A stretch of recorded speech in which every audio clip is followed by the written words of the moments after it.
I'm gonna be Good evening, everybody. So welcome. Good to be back. The last parsha is Vayechi. We conclude the book of Genesis today. Not today, but this Shabbos this week. The final portion is a portion of Vayechi. At the beginning of the parsha, it's called Vayechi. Yaakov and Jacob lives, even though it discusses Jacob's death and the Joseph's death. The portion ends with Joseph's death and Joseph telling the Jews basically that they're going to be here for a while, and before you leave, make sure you take me out of here.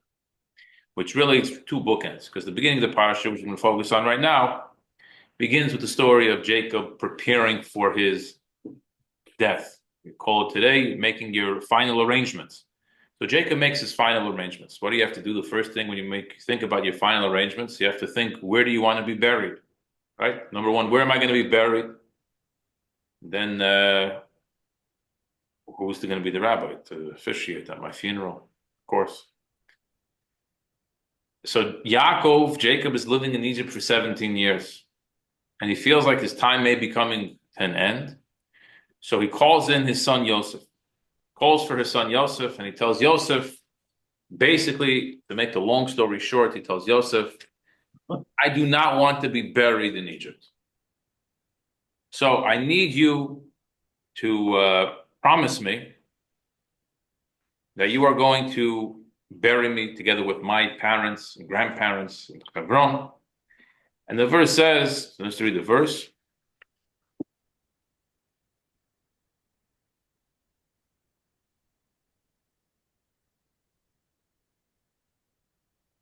He tells him, I want you I want to live lie down with my fathers. You'll carry me out of Egypt. You'll bury me in their burial place. And Joseph responds, I'm going to do as you speak. As you say, I will do. Dad, you say in English today, Dad, you have my word. No problem. Says the next verse, Vayomer, Jacob responds to Joseph, Hishavali, swear to me that you're going to do it. Vayishavala, so he swears to him he's going to do it. Vayishtachu Yisrael Areish Hamita, and Jacob bows down on the head of the bed. Okay. Joseph, was his father. Jacob's the father, Joseph's the son. But because he was the king, he shows him a sign of respect. Right? Fantastic. So here's the $1 million question, the obvious question. Jacob didn't trust Joseph. In English, people say, all I have is my word. If you don't trust me, so then what? What can we possibly do together if you don't trust me? Jacob asks his son to bury him in Israel. Don't bury me in Egypt. He says, Dad, you have my word. Did his son ever lie to him before? And if he lies to him, so what good is anything he says worth? Jacob insists, no, you need to swear, take an oath. If he insists on an oath, he does the oath. But the question that the commentaries ask is, what's this business of Jacob not trusting his son Joseph when he gave him his word? It's not really the first time we have such a thing, because if you recall, in the beginning of this Parshas Vayechi, when Abraham is looking for a wife for his son Isaac, he calls the servant Eliezer and he says, "I want you to go find a wife for my son." He gives him all the conditions and everything, and he tells him, and basically Eliezer, the Torah says that Eliezer did fine. He did. Whatever Avram told him to do, he did. He didn't tell him, swear to me that you're going to follow instructions. Gave him an instruction. He said yes, and he moved on. So what's going on over here? 1, 2, 3, 4. Multiple commentaries ask the same question. And they offer different explanations. The number one explanation we'll get to last, but just a couple of interesting ones, just to give you an idea.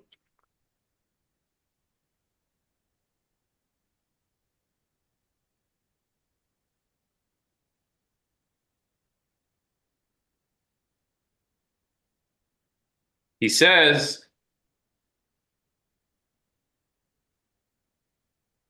take an oath.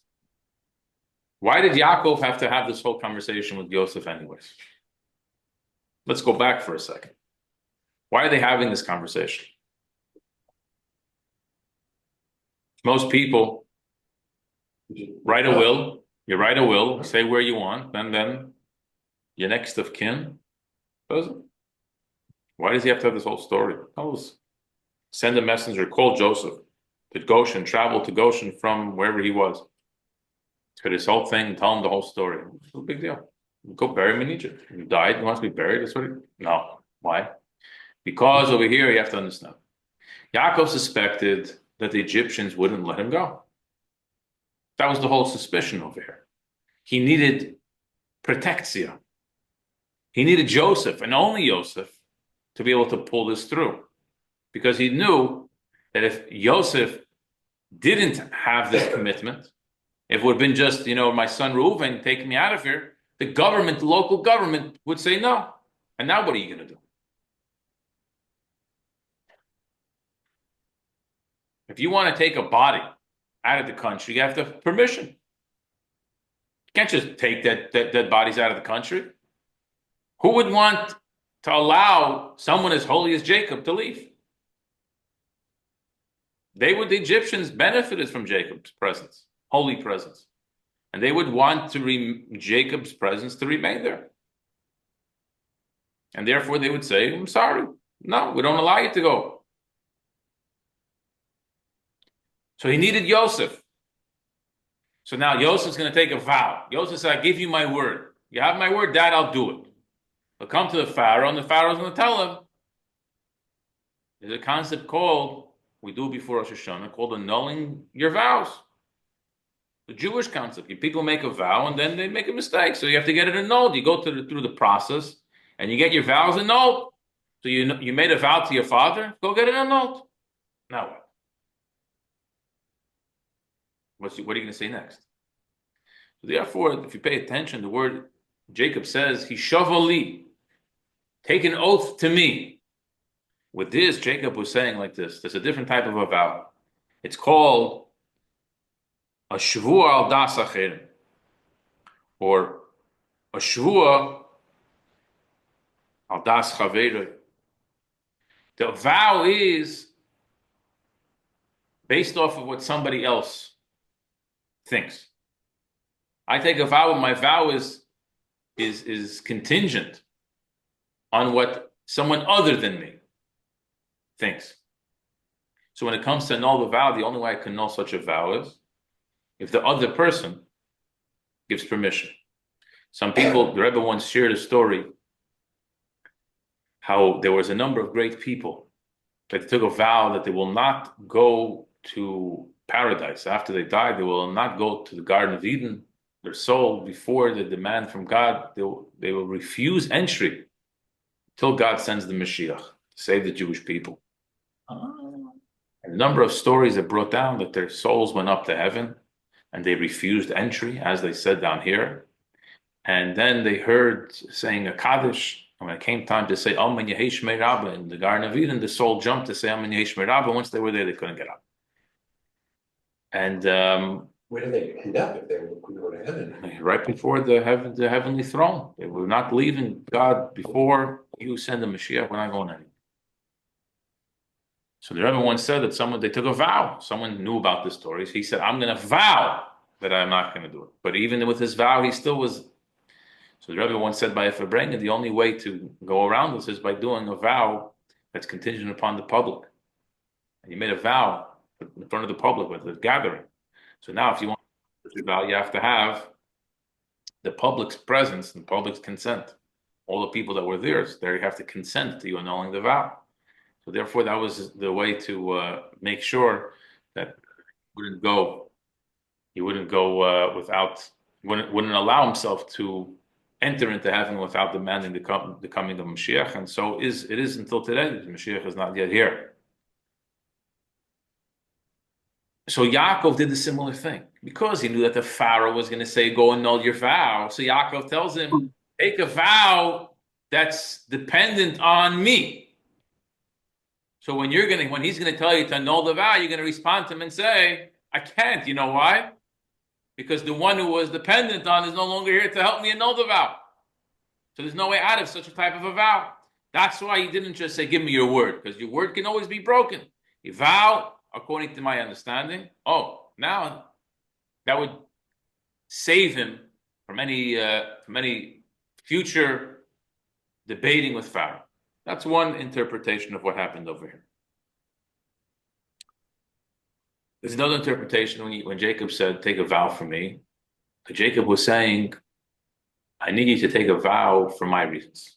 I have my own hidden reasons why. A father tells a child a lot of times things to do. The child asks why. Certain things you explain to your child why they're supposed to do it. But a good parent, certain times you tell your child, you do it because that's what I said. This instills in the child an understanding you have to listen to your parent. Not because you understand why you have to listen to your parent. You listen to your parent because they are your parent and you're the child. That's the commandment, kibbud av v'em. You have to honor your father and your mother, not because you understand. When you don't understand, you have to honor them also. Because I said so, that's it. So Yaakov tells him, you're going to take a vow now. Why? Not because I suspect you. I have my reasons why. I need you for my reasons why. And as a respectful son, Yosef says, nope, this is what dad wants. So good, no problem. We'll take a vow. We'll do the oath. We'll do the oath thing. And it works for me just fine. So that's another interpretation of what some of the commentaries explain over here. The number one interpretation is that this wasn't about Jacob, Jacob didn't need it for himself. Jacob needed it for the Pharaoh. Because he knew that the Pharaoh was going to say no. So he told him, you have to have a vow. That's going to bind you to this stronger than just your word. So the Pharaoh is going to put pressure on you to keep him here. You're going to force yourself to say that I insist we have to take him out because I swore to my father and I don't want to transgress on that vow. Now, take this a step further. We have one commentary on the Chumash that's unique from all the other commentaries, and that's the commentary of Rashi. Why is the commentary of Rashi unique? Because Rashi writes in his commentary that this commentary is written for the simple person reading the Chumash. You can have a 5-year-old's understanding of reading Chumash, and the question that you would have, I'm going to address. It may not be the answer that I'm going to give you, may not be the final analysis and the halach and everything, but this is an explanation that explains the simple reading of the Chumash, of the verses. If Rashi doesn't say something, if he doesn't give commentary, so it's one of two things. Either because Rashi believes that there's no question here, meaning there may be a question to the learned person, that to the adult with mature and deep understanding may have a very powerful question over here. But the simple reading for the simpleton, there's no question. They wouldn't ask such a sophisticated question. There's no sophistication in Rashi, at least on the surface level. Rashi is usually the most sophisticated from all of them. Or Rashi relies on, I already explained it previously. So if I explained something previously, then I do expect even the 5-year-old to remember what I wrote. So either if it hasn't been explained earlier, because there really isn't the question here, but you can't rely that you're going to know something in the future. Because how is a young student to know something that they didn't learn yet? Scholars expected they already learned a lot. So yeah, you can rely on things you explained in other places. But Rashi, you can't rely on. So Rashi is unique. And when Rashi doesn't have what to say what he can come up with in a simple reading of the verses, sometimes Rashi says, Lo yadati, I don't know. There's certain verses, certain times in the Chumash, Rashi says, I don't know. In other words, you'll have a good question. You'll read it, and anyone could read it and have the same question. And I don't have a good answer for you because there's an answer, but it's a complicated answer, and that's not going to suit you. So the question over here is, why does Rashi not mention anything? Where's Rashi over here? Jacob says, do this. His son says, you have my word. He says, swear to me. Fine. Where's Rashi to ask? What's going on? Why didn't he trust his son? Why is he making him take this vow? Now, it's not as if Rashi doesn't address this completely. He does. Further on, if you jump forward to the end of the story, what's the end of the story? The end of the story is Jacob dies. And they embalm him, and the Egyptians, they mourn his passing. Tragic. And exactly as Jacob predicted. They didn't want to let him go. So Yosef approaches the Pharaoh and says, my father asked me his last wish that he had for me, and he goes through the whole story. And he made me take a vow, and I took a vow. So what does the verse say over there? Interestingly, verse says like this.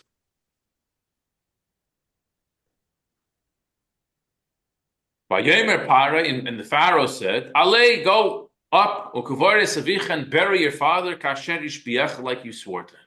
You told me you took a vow, so go and bury him like you took the vow. So they go and they bury him. So Rashi says, what's it mean? Going up and bury him like you swore, like you took this oath? Why do you have to mention like you took this oath? Just say. And the Pharaoh said, go up and bury him. Period. No. You know why? Because had you not taken this vow, says the Pharaoh to Joseph, I wouldn't let you go. I can have a question. Why didn't the Pharaoh tell him if it was really that important? The Pharaoh would have told him. So what? You took a vow. But you'll break your vow. No, the Pharaoh couldn't tell that thing. Why couldn't the Pharaoh tell him to break his vow? Because then, the moment he would tell Joseph to break his vow, so then Joseph would say, if I break the vow that I gave to my father, so then I'll break the vow that I gave to you. You, the Pharaoh. What vow did Joseph give the Pharaoh? So back when Joseph first met Pharaoh, in Egypt, there was a thing, the Pharaoh knows everything. Pharaoh knows everything. And Joseph knew the language, Lashon HaKodesh, the language that the Jews spoke, the holy tongue they grew up with, that his father spoke to them with. In Egypt, the Pharaoh didn't know that language. Joseph knew all the languages. The Pharaoh knew all the languages except for one. If you knew more languages than the Pharaohs, then you were greater than the Pharaoh. So why is the Pharaoh the king? You should be the king. You're better than him. This is the way things work. So Joseph vowed to the Pharaoh that he'll never let anyone know that he knows the language. No one will ever know that he's smarter and wiser and knows more than the Pharaoh. That was his oath that he gave to the Pharaoh. So if his Pharaoh is going to tell him to break the oath that he took to his father, so if my vow is worth nothing, so my vow to you is also worth nothing. So I could tell everybody that story now also. And that, of course, would be a threat to the Pharaoh. So the Pharaoh said, because you took an oath, that's where you can do it. Well, you tied my hands. Jacob tied my hands by making me do this. That's what he did. That's what Rashi says over here in chapter 50, at the end of the story when he gets permission to go up. So Rashi holds that this happened. And it's part of the understanding of the story. You need this to understand the story properly. But why didn't he mention that when the vow happened? Why are you telling us the story here? It must be, this is where we put on our thinking, our Talmudic hats. This is how we study in the yeshiva. It must be that over here there's a question that Rashi's coming to address. But in 4 chapters earlier, there wasn't a question. And that's why Rashi didn't address it there. Because according to Rashi, there was no question earlier. Now, why there isn't a question, we have to figure out. Over here, we understand what the explanation is necessary. Because why did the Pharaoh say, like you took a vow? That we got. But why, in the beginning of the story, when Jacob tells Joseph to take this vow, why does Rashi not comment over there? Why to Rashi does it make sense? It makes perfect sense why Jacob would say this to his son Joseph. So in order to understand this, let's get to the essence of what the point of a vow is. What's the difference if Joseph gives his word Dad, yes, I'm going to do it. Yes, you have my word. I will do this. Versus take a vow that you're going to do this. So the Rebbe explained something simple, but everyone can relate to. When you give your word to someone, we assume that you're serious. You're a trustworthy person. So someone says, Jacob tells Joseph, Joseph, I need to give me your word. You're going to bury me in Israel. What does Joseph say? You have my word. No problem. Dad, whatever you want. Okay. Now what happens next? Everyone goes back to their daily life. Jacob could live for another 5 years, not 10 years, whatever. Comes Jacob's death. Oh, where do we bury Jacob? I gave my word to Dad. We're going to bury him in Egypt, in Israel. We have to bury him in Israel. Pharaoh, I gave my word to my father. Pharaoh says, no, you're not going. Now we have a problem. I gave my dad my word. The Pharaoh's saying no. So now we have a big problem. What happens next?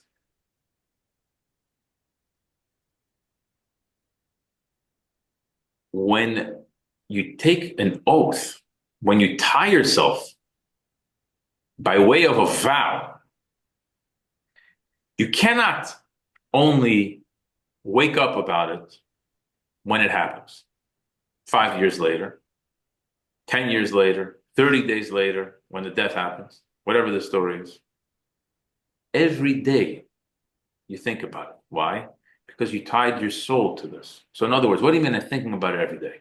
What I'm thinking about every day means I'm thinking, what are the potential problems that could arise later that I can prevent today by doing certain actions? So when you give your word, you don't have that thinking. I don't think, what can I do today to prevent a potential problem that may arise in 5 years? I'll deal with it then.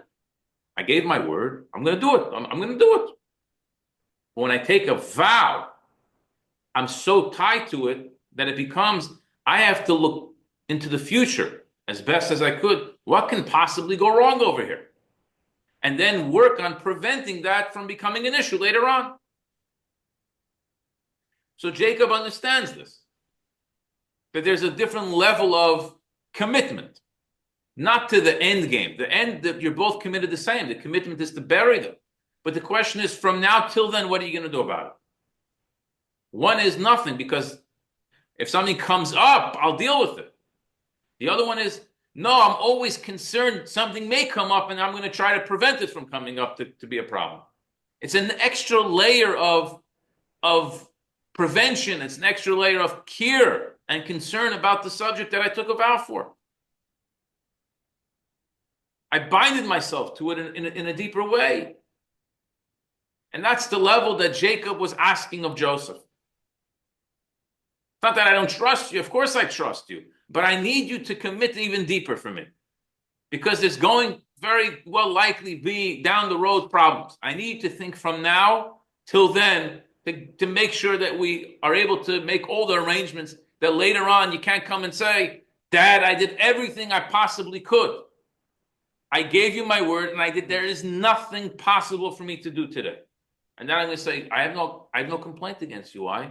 Because you did do everything you could. There isn't anything you could do for me today. But the question is, a year ago, was there something that you could have done? 2 years ago, could you have done something to planted the seeds that would have had a different? That's what I want from you. And this is a different level. It's a different mindset completely. It's a whole nother level in life of committing to do something. When you give your word is one level. I swear I'm going to do is another level. So this is an explanation. But we can dig it a little bit deeper over here, because the explanation does make sense. It fits. In other words, Rashi assumes that even a simple reader understands there's a difference between these two levels of commitment. You need not be a scholar to know there's a difference in this level of commitment. However, there still remains a question, and that is, let's get to the story. What did Joseph say? Yaakov tells him what he wants. And Yosef responds and he said, Anochi e'aseh kidvarecha. He said, I am going to do like the words that you just spoke.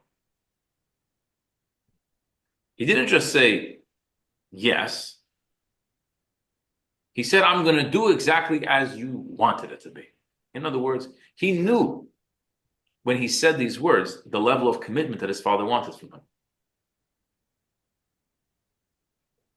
And when he said, I'm going to do exactly like the words that you said, that in and of itself was the deeper level of commitment. He didn't need to take the vow because he said, I'm going to do exactly as you want. In other words, not the way I understand it, the way you understand it. Many times is a big difference. So he made sure to say, like you just spoke, which means I'm going to do it exactly the way you want it to be. And that's already the deeper level of commitment. So why does Jacob have to go and say, no, I need you to take a vow? So the truth is, in order to properly get this, we have to go a little bit away from the revealed parts of Torah, and we have to switch over, or maybe it's not switch over, maybe it's go deeper to the inner dimensions of Torah. And we'll understand this a lot better from understanding the deeper dimensions, the mystical dimensions of the Torah.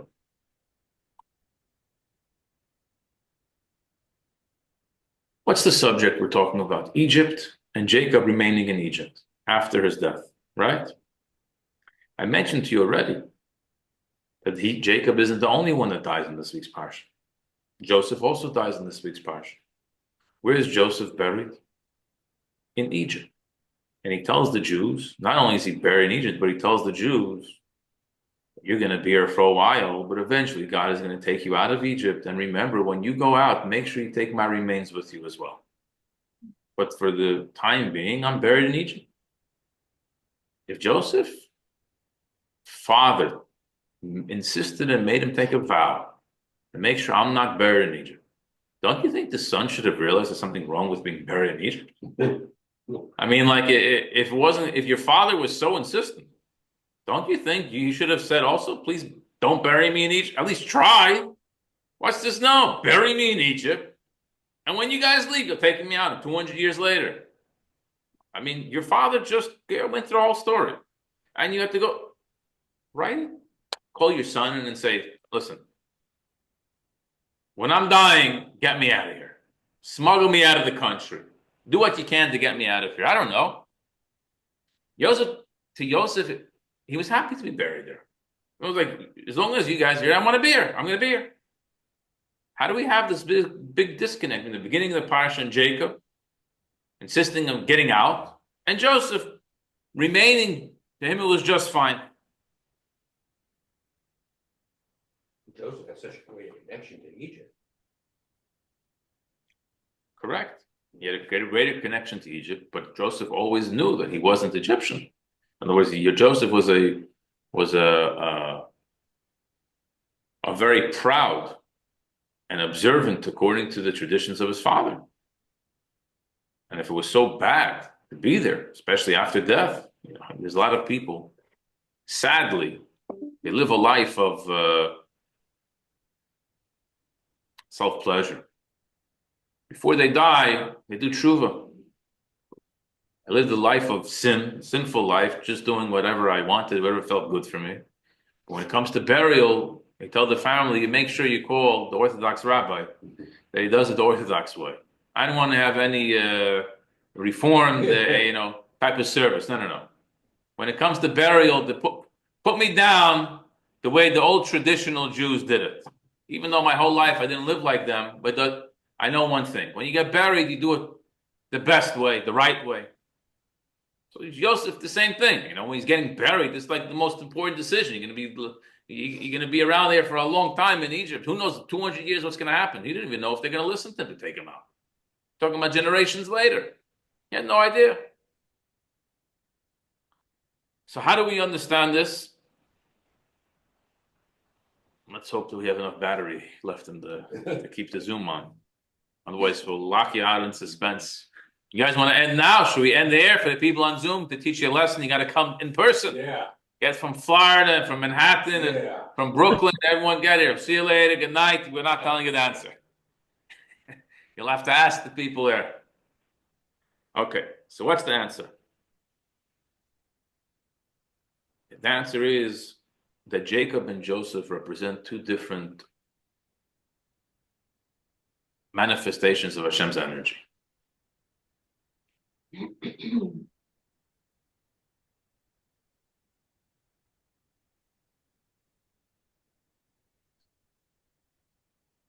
Jacob never really intermingles with Egypt.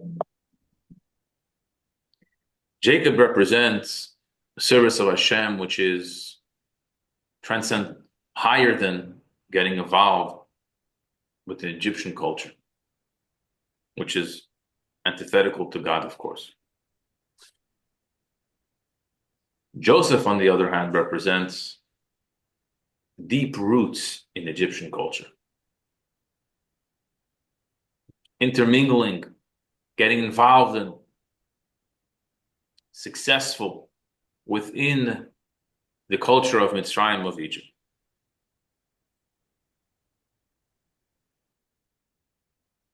The Kabbalists call it, Jacob is the world of Atzilus, the world of emanation, and Joseph is the lower three worlds: creation, formation, and action. And this is why Jacob could not be buried in Egypt. Because Jacob, in his level of godliness, could never have a permanent space in Egypt. It had to always be elevated from Egypt. It's always elevated from Egypt, not buried into the ground. He said, make sure you take me up out of here, back to Israel. Joseph, on the other hand, who was deeply rooted in Egypt, that was his service of Hashem. Joseph's service of Hashem is to be buried in Egypt. The exact opposite. Whereas Jacob couldn't be buried, Joseph had to be buried in Egypt.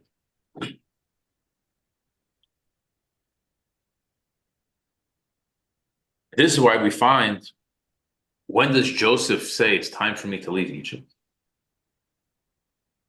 When the rest of the Jewish people leave Egypt, which means when the Jewish people have concluded their mission in Egypt to elevate all the godly sparks within Egypt, and now there will be nothing left in Egypt, so then you're going to take me, of course, together with you. Not me. He was the greatest, Joseph was the greatest enabler of elevating and refining the godly sparks within Egypt. So surely when the Jewish people move on from Egypt, we're going to take Joseph with us. There's no reason for Joseph to be there anymore. But as long as the Jews are there and we're still actively engaging with finding the godly sparks and elevating Egypt as best as we could, whatever we can find in Egypt, to make it godly, Joseph's going to be there with us. That's what Joseph's all about. So this is what Jacob tells his son Joseph. He says, make sure you don't bury me in Egypt, because I cannot have. It goes against me and everything that I stand for, and my service of Hashem, for me to be buried in Egypt.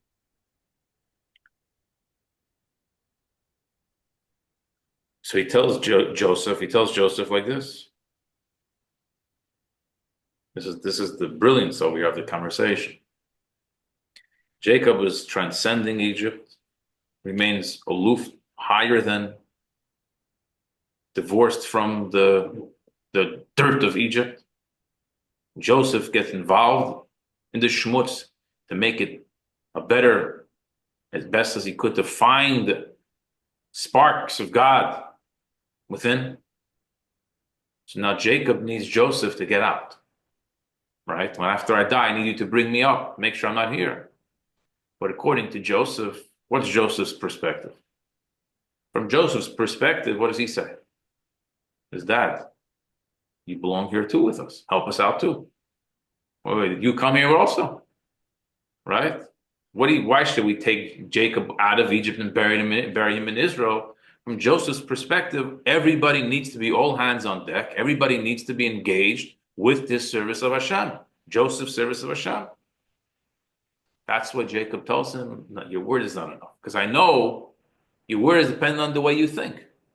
And your perspective is that I belong here. From your perspective, I belong here. That's what he said. I need to go beyond your own perspective. I need to take a vow, an oath. An oath means even if you don't understand what I'm telling you to do, you're going to do it anyways. I need you to follow my perspective now. Hishavli, take a vow according to my understanding. Let's make this clear. And that's when Joseph says, Vayishavli, and he takes that oath. He commits to follow his father's way of serving Hashem for his father, even though it's different than his way of serving Hashem. Totally different than his way of serving Hashem. So now we get that part of the story. Now we understand why it wasn't just enough. I want to give you my word. My word is one level. It is much deeper than that. There's a whole other layer over here that we're talking about. There's a spiritual layer we're talking about. And that spiritual layer can only be addressed with something which is higher than intellect. Because Joseph's intellect at best said you have to be buried in Egypt. He said, I need you to put that aside and just give me your commitment by way of a vow. You can do my way of understanding. So he follows through. But there's one question that remains, and that is, we get it, but isn't it a little bit selfish of Jacob? Everybody else has got to go to work in Egypt, and I'll be in Israel. Adios, I'll see you in 210 years when you guys make it out of here. Where's him, Jacob, our father? Where's his love and commitment for his children, for his sons, for his offspring? They're going to go through hardships in Egypt. Don't you think Jacob should be there with them? Let his body, you can imagine like this. If the non-Jewish Egyptians felt that Jacob was so holy that we want him to be in Egypt, we don't want to let him go, what do you think the Jews felt? How do you think the Jews felt about it? The Egyptians understood nothing of the holiness of Jacob.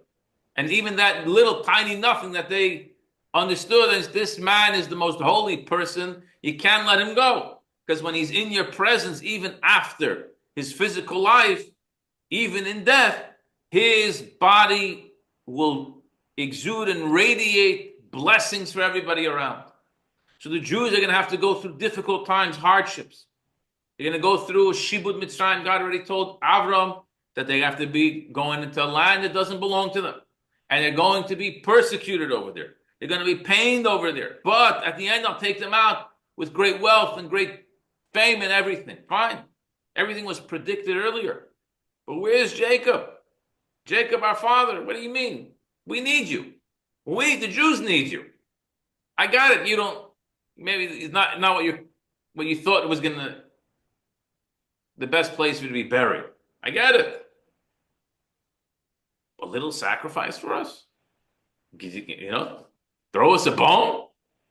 Leave us your bones here so we can benefit from your holy presence. We can have a place to turn to. How does Jacob just abandon them?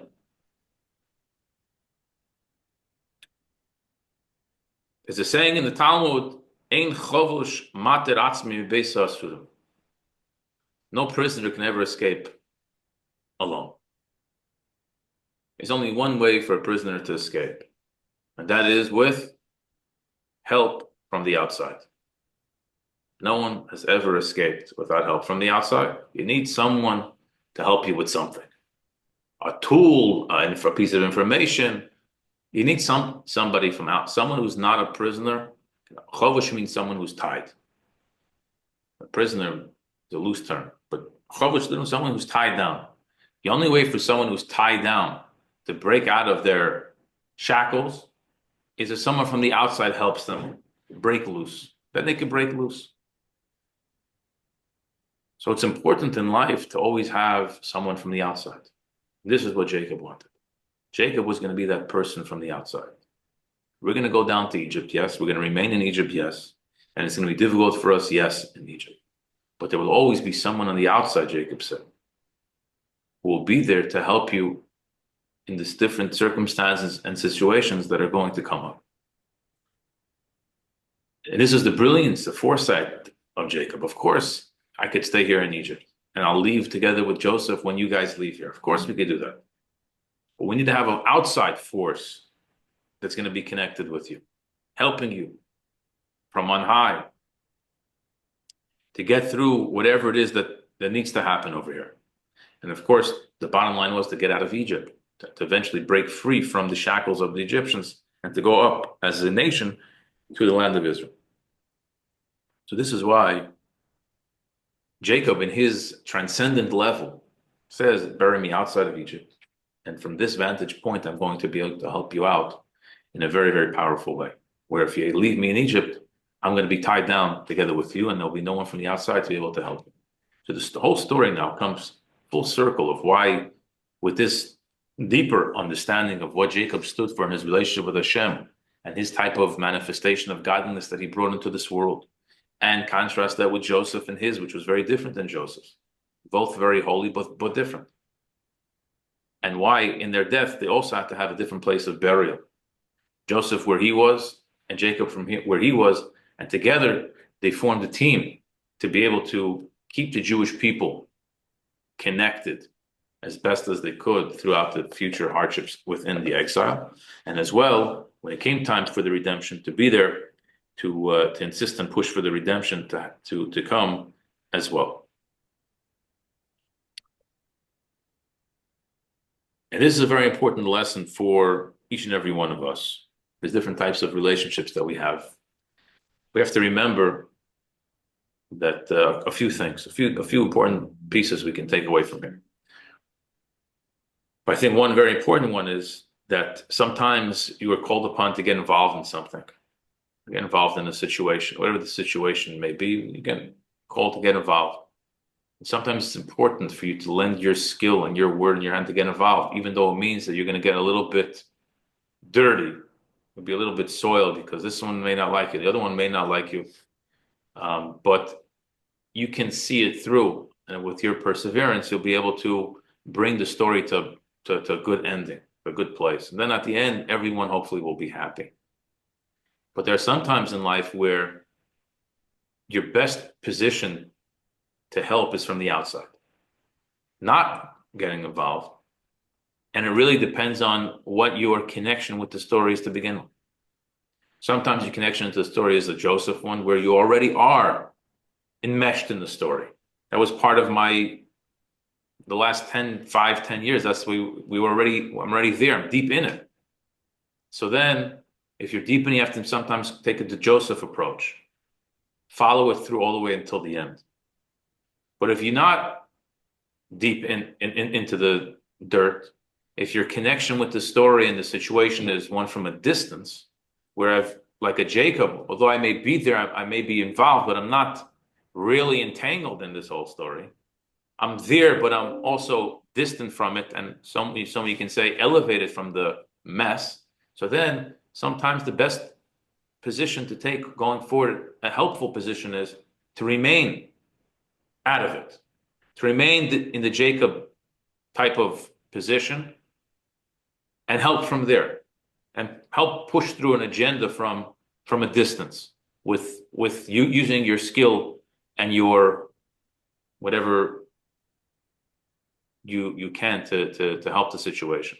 This is one very important, very practical lesson that we can take from this parsha and the story with Jacob and Joseph. But of course, ultimately, we read about both Jacob and Joseph, because when we really get down to it, we are studying about a parsha in the Torah. That means that we have within us a Jacob element, and we also have a Joseph side to us. When we live in this exile, we don't live in a land of temple times in the land of Israel, but we live in an exile where the world around us is a world of a secular world. It's not a godly world. It's not a Jewish world that we live in. And when we engage with the world, we put on our Joseph hat. And that's important. It's an important way to serve Hashem. But also we have a Jacob path. We have to also have the Jacob path. That is, we have to always remember that we're not really a member. We're not really a part of this secular non-Jewish world. We're a child of Jacob. So Jacob came down to Egypt and he lived for 17 years in Egypt. And what the Torah calls maybe 17 best years of life in Egypt. Yes. However, at the same time, he never said that Egypt, he was Egyptian. He always said, and the proof would be, where am I buried? When I'm buried, you make sure you take me out of here and bury me in the land of Israel. And I can engage, I can meet with the Pharaoh and speak to the Pharaoh and bless the Pharaoh and give Egypt all sorts of being a source of blessing for them, and at the same time being elevated from the darkness, from the Mishagasim, from the dirt, from the Narishkeit of Mitzrayim, of the Egyptian culture. So we have within us both of these mandates. Sometimes we have a Joseph mandate to get very involved in the world and do our thing, get a job, be a source of good energy, extract godliness, find where you can see the ways of Hashem in everything that we're doing. And for that, you have to go into Egypt. You have to become part of the culture, like Joseph was. But at the same time, we have also a part of us that remains a Jacob. That we're not going to allow that to go and say that we're fully knee deep in the culture. No, there's a part of us which is elevated from that. Not every party do we have to dance at. Not every single one. So we have to be careful in our way of life, in our Jewish way of life, to be able to maintain both the Joseph one and the Jacob one. The Joseph one is not an easy one. It's more difficult. To be a proper Joseph is more difficult. To be a Jacob means to stay out of it is easier. To be a Joseph, to go into it and to elevate it and to engage with it and to still remain a Joseph, that's the real challenge that we have. But we have been given the blessings of both Jacob and Joseph, and therefore we have what it takes to be successful in our mission. Anyone have any questions? Yes, Miriam. You have, the dichotomy, but can one person be, kind of not alternate, but at one point be more like Joseph, and then at another point in your life, be more like Jacob? Yes, 1000%. Yes, exactly right. There's different levels. There's people that behave in a general sense more like Jacob, people that behave more like Joseph. But we have to always have both. It can't be only one. We cannot allow ourselves to say, I'm in only this type of, no, we have